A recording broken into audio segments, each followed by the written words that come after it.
Hey everybody, I'm Kathy McNally from How to Say It Better, and I want to share with you some fast fixes for bad slides today. So if you've ever been in the position of being given a presentation that you have to deliver and not being totally thrilled about it for your audience, knowing that it's not quite right, I want to show you some fixes. These fixes are especially great for slides that are too dense, that have too much information on them, to help audiences pay attention. Because the other purpose of this is not just to improve bad slides, but it's to help increase audience attention. I've been doing this kind of thing, which is coaching and consulting and training in the business communication world, especially with presentations, and I've seen about 1 billion slides. I'm not exaggerating. I've come to know what goes into the slide process, how people get bad slides made, and what bad slides do to an audience. And there's lots of explanations for bad slides and lots of different kinds. But audiences need certain things to pay attention to your slides and your presentation. I'm going to focus on individual slides today. And first, I'm going to talk about attention and tell you some hard truths about audience attention. And then I'm going to show you the tricks that help you get the attention that you want to get from your audience and that they want to give you. So I'm going to ask you a tough question. And that question is your audience paying attention to all of your slides? And I'm going to tell you a tough answer. Definitely not. Especially if they're watching from their own computer and they're not in a room in front of you where you can see them. If they're on their own, you know, there's so much competition for their attention. And if your slides aren't commanding it, which having seen all those slides, I know that many of them are not, they're not going to be paying attention. And if they're not paying attention, they're not getting what they need to get, and they're not getting what you want them to get out of this presentation. So here's a little myth about audience attention. What we believe about our audience is that they're rich and generous people, kind of like our grandpa, who have unlimited attention to pay us, right? We use that word pay with attention. We think of it as a kind of currency. And then, so that means that we imagine our audience to look something like that, which no audience, especially your average workplace presentation audience, really looks like, because that's a stock photo with people paid to do that stuff. But the truth about our audience is that they don't have a lot of money. They don't have a lot of attention to pay us. They're poor, and they're also stingy. And this audience looks like this. And this is more of a realistic audience. And it's showing you some people are paying attention, some people are definitely not paying attention. So how do we increase the attention that people pay us and our slides? Let's look at a phone, because a phone is a great analogy, especially the phone battery. The phone battery is very much like an audience attention battery. You know how dedicated you are to keeping that phone battery going, right? You want to plug it in. Everyone's like, if you're in a meeting, people are like, do you have a port? Do you have oh, I forgot my charger. Do you have a charger? What kind of charger do you use? Oh, I have this charger. I don't have a hot charger. We're always knowing and monitoring how our phone battery is doing. Audience attention is like a phone battery. It's like a battery in their head. And it might look something like this when it's depleting fast, draining fast. We don't want to have that. We want to have batteries that charge when people look at our slides. And I want to remind you, or I didn't say it before, so I'm not reminding you, but tell you that you don't have to do a lot of fancy stuff. You don't have to go to PowerPoint school or graphic design school to do what I'm talking about. I have very simple solutions that you can actually do either right now or after spending 10 minutes teaching yourself a couple of things.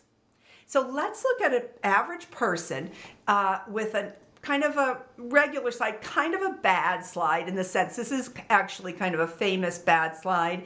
It's part of the many Pentagon slides, which were released several years ago as examples of kind of wacky PowerPoints that ask people to look at things that are way too complex to take in on one slide. So let's put our average citizen here, Daisy we'll call her, and you can see she's an eye darter. Her eyes are darting all over, right?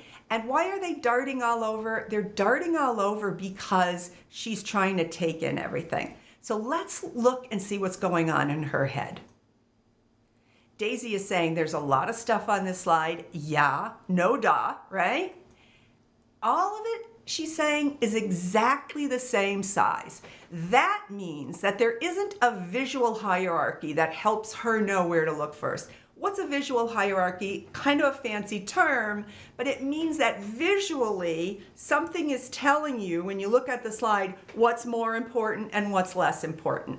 So you can zero in on the bigger thing and then look down at the other stuff. On this slide, we've got a lot of stuff that's all the same size.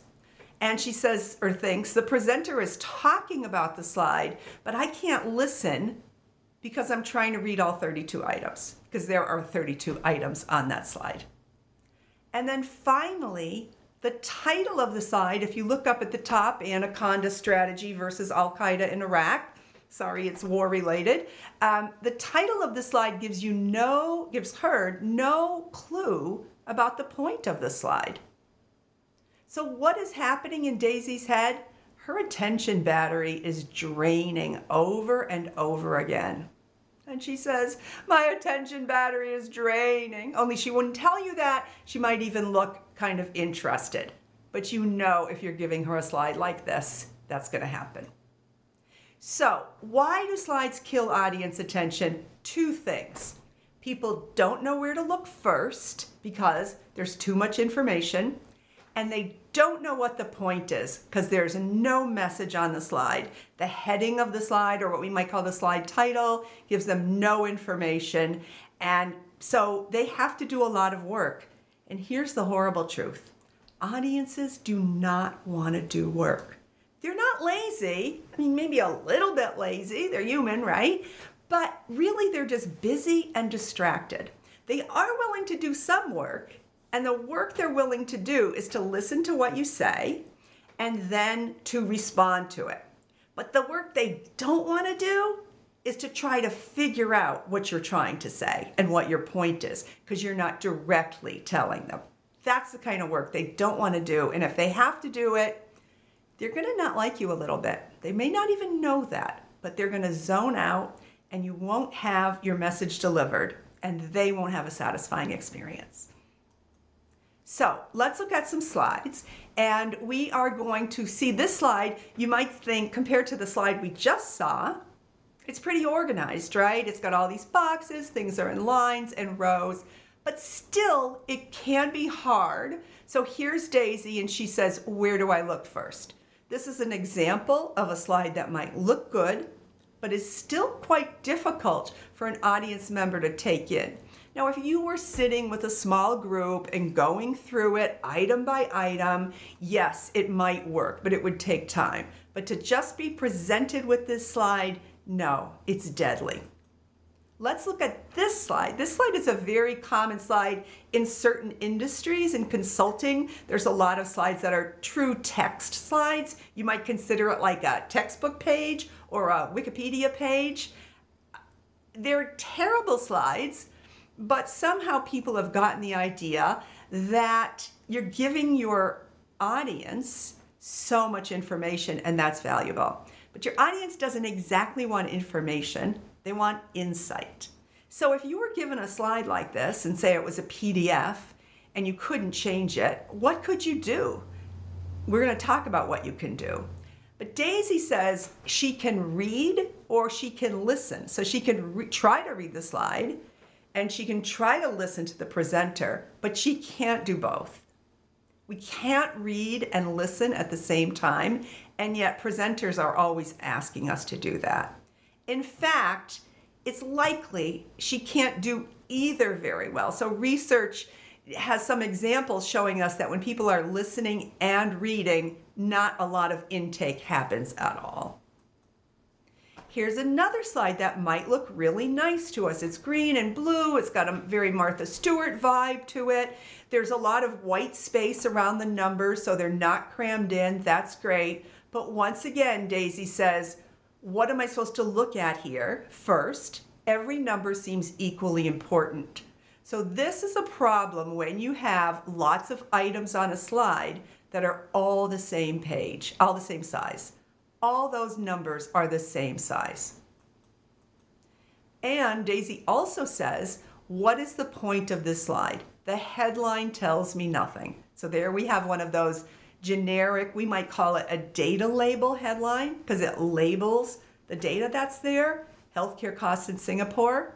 So what happens is Daisy looks at that title. She doesn't get really any important, significant information. She just knows what kind of data she's looking at. And then she looks at the table, and she also isn't given any visual sign that there's something there that she should look at. She's just allowed, her eyes have free rein, and what she's doing is frantically trying to take in all those numbers and figure out what the significance is.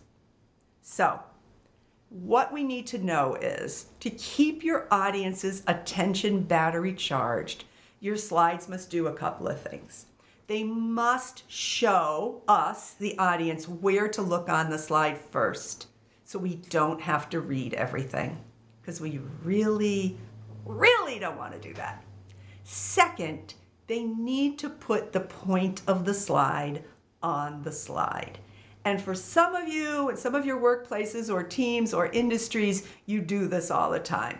If you're in, consumer-based marketing, you do this all the time. Your reports have all kinds of data, and your slide titles will give you statements.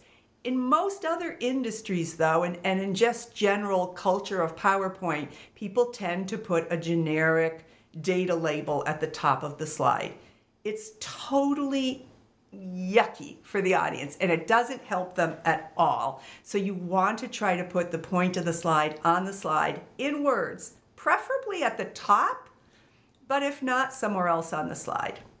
And that way, you will transform your audience from a distracted person to a focused Frank here. He cannot look away from your slide because he understands it so well and it's so interesting. He's not confused, he's just reacting to your ideas. So here's our slide now with the text slide. Let's see what we might be able to do here. So we see our symbol of the rapidly draining energy battery inside the brain. We've got a lot of text. Maybe this is a PDF and we can't change it, or maybe we just don't want to change it. So here's what we're going to do. We are going to throw a circle around the items we want the audience to look at. Now you can't throw tons of circles on, although you could and have them come in little by little with animation. But I'm using circles. You could also use squares. You can use any color you want. It's a way of directing my eyes. It's an example of visual hierarchy. So it's a simple thing to do. If you don't work with shapes, you can teach yourself to do it in about 7.5 minutes. And then you have this tool that you can use all the time. So the first attention booster rule or tip, and it's really easy, is put a shape around what you want the audience to see most. It works amazingly well.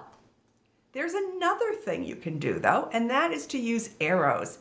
Arrows have this really strong authority. You know that arrows, because we see them on traffic signs and they have sort of a legal force behind them. So they very definitively say, look here, right? Arrows work beautifully. Arrows are totally underused in slide design, and eyes of the audience love them. You can use them with your circles or without, it doesn't matter. And in a minute, I'm going to show you another really cool thing you can do with arrows to combine them with headlines. So arrows and circles, those are the two attention boosters. Simple ways that you can do in the back of the taxi or sitting in your office before you present, really quick to help the audience. The third thing is something that we see when we look at this slide with the draining battery up at the top. This slide does not have a good heading. It says accounting introduction. So that doesn't give us any information about the slide or insight It just says, just keep reading because I'm not telling you anything and you're going to figure it out, right? Here's another little secret about the words introduction or background or overview. They're code for boring in the audience's mind, because the audience knows that when you call something overview or introduction, what you've got is your slide becomes like a dumpster. And into that dumpster, you can put whatever you want, because it's all can go under those introductory headings. So we've got a problem. So what could we do with this slide? Well, you can add a heading. You don't have to have it at the top. It works really well at the top, but here it works well, I think, with just these connected to these bits you want the audience to see. It's not a super insightful headline, but all it does is what we need to do is focus the audience's attention on what you want them to look at. Today, we're going to look at the differences between financial accounting and tax accounting. So people don't have to read that whole slide. They do have to read the text maybe in those boxes, but it's shorter. You can do this if you don't want to mess with the top of the slide. If you've got a PDF, you can just put stuff on top of it. Okay. So the third attention booster, as we've just seen, is to slap a headline, a real headline on that slide. Audience wants you to say something on the slide about what the point is. No more data labels and no more generic stuff. Audiences really, really crave what headlines give, which is a point of the slide on the slide. So Focus Frank is saying, help us pay attention, try these three things, wrap a shape around what's important, point an arrow to where we should look, and write your point right on the slide. Let's look at a few more examples with some of the slides we've looked at. So here we have our nicely organized but difficult to look quickly at slide. It's a brain attention drainer. So we could throw a rectangle around one of the columns. We could add an arrow with a heading. So I told you that arrows did another good thing. And here's this dark blue thing is an example of an arrow that you can put in that has room for text. So I really like these arrow headline combinations. And you're just, again, not the world's greatest point or takeaway, but you're focusing the eye on what you want the audience to look at. Here are the biggest benefits of the APM model. And then you've got Focus Frank focusing away because it's so easy to focus. You could also put something around a row. Very often you have a row in a table that's the most important. So you could do that. And then you can use our arrow trick with arrow in a headline in an arrow right there. Early warning reports will boost our results. This is a headline and a little bit more of the really making a point about what you're talking about. So there you go. And Focus Frank is loving it. So here's our pretty slide again, and we have that attention battery draining because you're trying to see everything at once. So what could we do here? Well, we could do a simple, once again, rectangle around one column. We could do a rectangle around one row or part of a row. And then Frank is happy. He knows where to look and where he doesn't have to look. But we've got another problem on this slide, and that's the title. The data label, just telling what kind of information is in that table, healthcare costs, it does nothing for the audience. It does nothing for the audience. But if we notice down at the bottom of the slide, there is a point. Someone is making a point. And you often find potential headings and points buried at the bottom of the slide. There is a slide technique that people do where they get from general to more specific because they're assuming that the audience reads the slide from the top down quite obediently. But what the audience often does is look around the slide for meaning, for insight, for help understanding it. So they might see that. So if that's your point, most of the time it's really useful to use that for the actual headline. So let's do that. So now we've got an audience, a title that the audience can glance at, knowing Singapore healthcare costs helps you plan, and they know why they're seeing the data. They don't have to try to find the hidden meaning in those numbers. And Focus Frank is very happy. In fact, I think he has something to say. On behalf of every presentation audience member in the world, I say thank you for the headline. So that's true. Audience members love headlines because they want insight. They want to know your point, and they don't want to waste time trying to figure it out for themselves. So, 2 things to do to keep your audience's attention. Show the audience where to look on the slide first. Shapes and arrows. There's other ways to do that too, but those are the 2 we focused on. Really effective and don't take long. Then write a clear point somewhere on the slide, preferably at the top of the slide, but it doesn't have to be, as we've seen. And when we say point, really we mean a statement. Point means you're making a statement, and statement means you have a noun and a verb. That's how you know it's a statement. And it's verbs that are especially missing from slides and business writing in general. So if you want to look for that verb. So thank you, everybody. I hope these tips have been helpful. If they are or they aren't, tell me. No, if they are, tell me. And if they aren't, don't mention it. And I'd love to know your slide problems. What could I cover next? There's lots of things to talk about with slides, and I have ideas about what to do next, but I'd love to see your problems. So you can share them in the chat or comments below, or email me at Kathy@howtosayitbetter.com. So thanks. It was a pleasure to talk to you today, and I hope these are useful, and let's be in touch so I can offer you more videos. Thanks.